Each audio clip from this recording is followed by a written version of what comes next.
Hello, everyone. Happy International Day of Education. My name is Kilali and Olaolu. I am a programs officer here at Junior Achievement Nigeria, and I'm joined here with Olaolu, who is the senior programs manager at Junior Achievement Nigeria. Hi, Olaolu.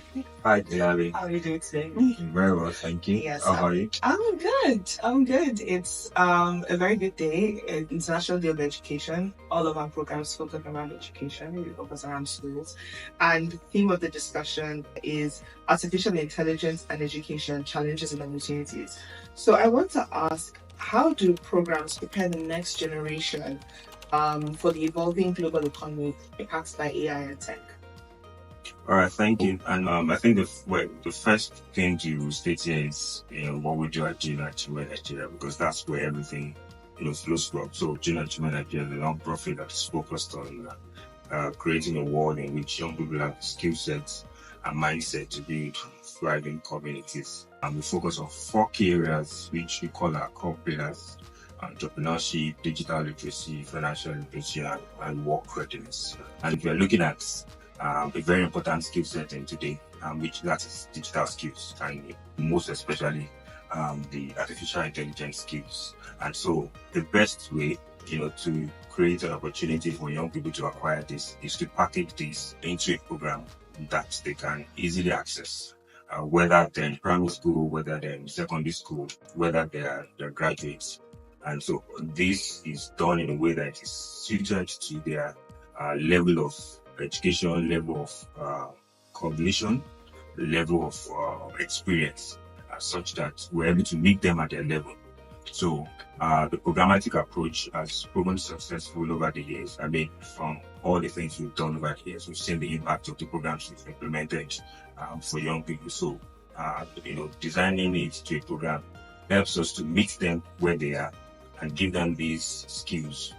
And also, of course, which in turn also helps them to develop a mindset that they can live with and use it, to influence whatever they're going to be doing in terms of their career, in terms of their business, and eventually even become a solution provider in the society. Thank you so much. And I'm glad they emphasize on programs. I know that a lot of our programs focus on not just digital skills, but also the soft skills that students can have, which is like critical thinking, problem solving. And these kinds of mindset shifts are crucial in this ever-changing world of AI and technology that's progressing rapidly, that before we can even blink our eyes. So we always equip young students with these skills so that they, whatever changes come at them, they're always able to adapt. So thank you for that. Absolutely. So the next question I have is, so we talked about learning, and we talked about, programs and students can learn, but how can AI improve learning experiences and create more opportunities for young individuals, especially in underserved communities? In Nigeria, we have a huge digital divide. We see that in our day-to-day work with programs where there's some students that are probably familiar with the computer and other students are not familiar with it at all. So how do we ensure that AI brings these opportunities, especially for underserved communities? Okay, so AI is widely applicable. I mean, one of the conversations that have been flooding the world since the advent of AI is AI. Has AI come to actually make men redundant, which has been answered repeatedly by experts. AI hasn't come actually to make men redundant, but AI has come to enhance the productivity of man, to help us focus on the important things of creative thinking, other than just sitting down to do things that AI can do. This is also applicable to education. It's also applicable to learning experience. So I believe AI has come to help even young people to do better, even in their academics. For example, you can use AI to do your research while you are, especially when you look at generative AI.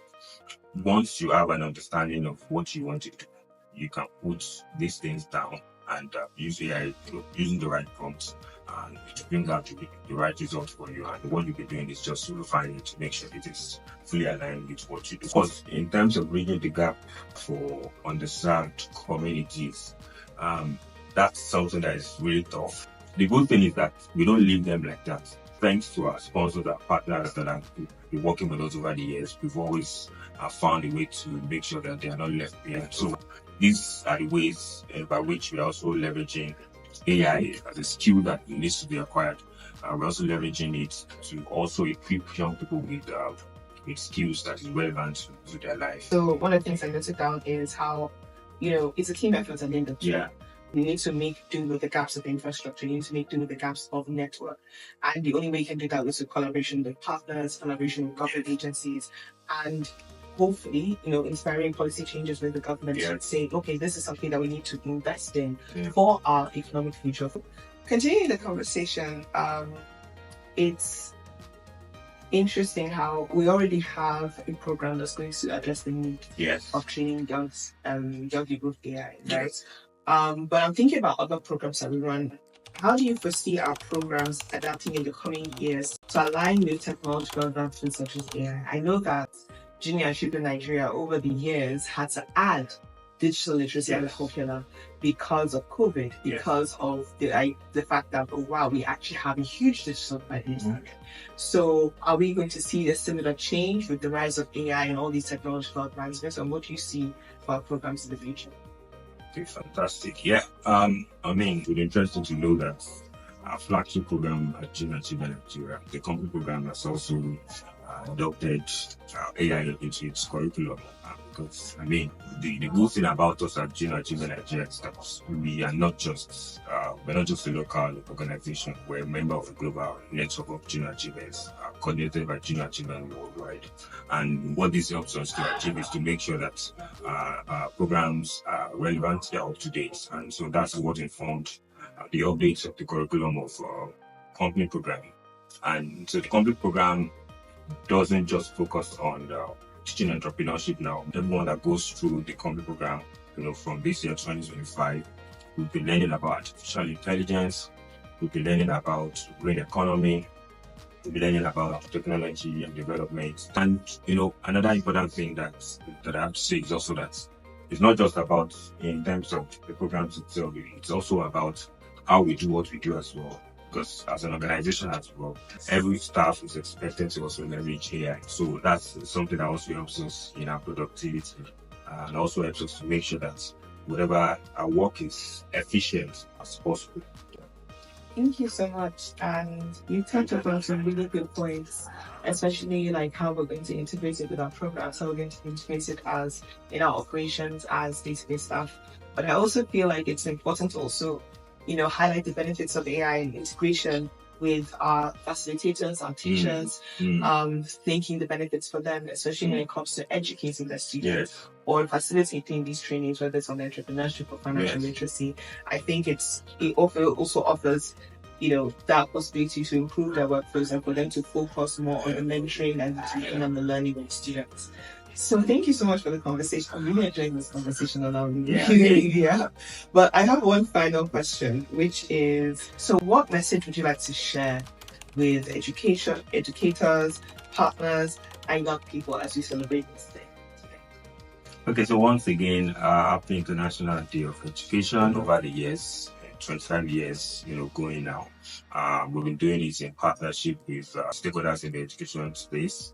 And of course, corporate organizations as well that have been partnering with us and providing us with funds and resources to reach young people with our program. So what I would just like to say is that let us keep doing this together, because this partnership that we've had over the years has helped us to reach almost 2 million young people since the inception of Junior Achievement Nigeria, and we have a goal of reaching 5 million young people by the year 2029, and we definitely cannot do this alone. So this is saying that let's keep working together, let's keep sharing ideas, let's keep partnering to inspire and prepare young people to succeed in the global economy. We enjoy you all, both those in the government sectors, in the private sectors, school teachers, school leaders, school proprietors, volunteers. Please, let's keep working together to make sure that we prepare the young people to succeed in global economy. Thank you. Thank you so much, Olaolu. And you'll hear it from us. Let's all work together. Let's all partner together. And let's all embrace the change together. Yes. Thank you so much, everyone. Happy International Day of Education.